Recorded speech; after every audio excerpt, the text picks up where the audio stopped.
Benjamin Netanyahou en Europe, la visite d'un Premier ministre israélien coriace et intransigeant.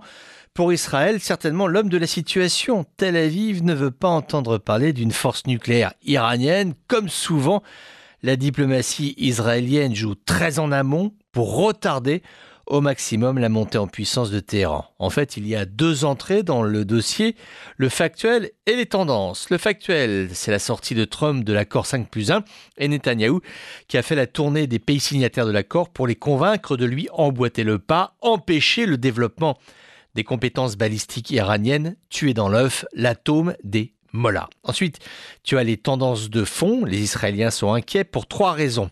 L'Iran est le seul pays qui a réussi sa révolution islamique. Le régime tient depuis 1979 et l'influence chiite s'étend de la Syrie à l'Irak jusqu'au sud Liban. Ces trois éléments doivent être pris en compte. Netanyahou ajouterait pris en compte par tout le monde.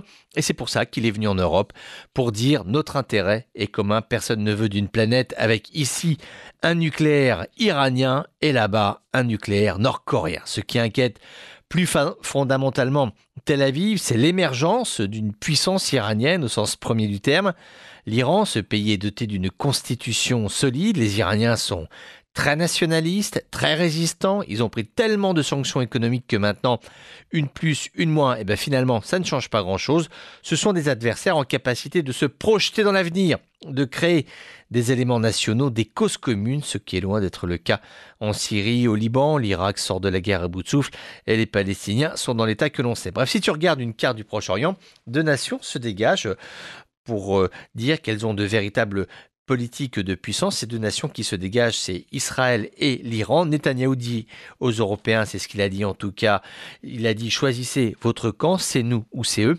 La difficulté pour les diplomaties européennes a été de ne pas se laisser happer par cette approche bipolaire du Proche-Orient qui voudrait que tout un chacun soit tenu de prendre parti parce que on se l'est souvent déjà dit, avant la paix, Israël veut d'abord la sécurité, ce qui passe par des voisins faibles.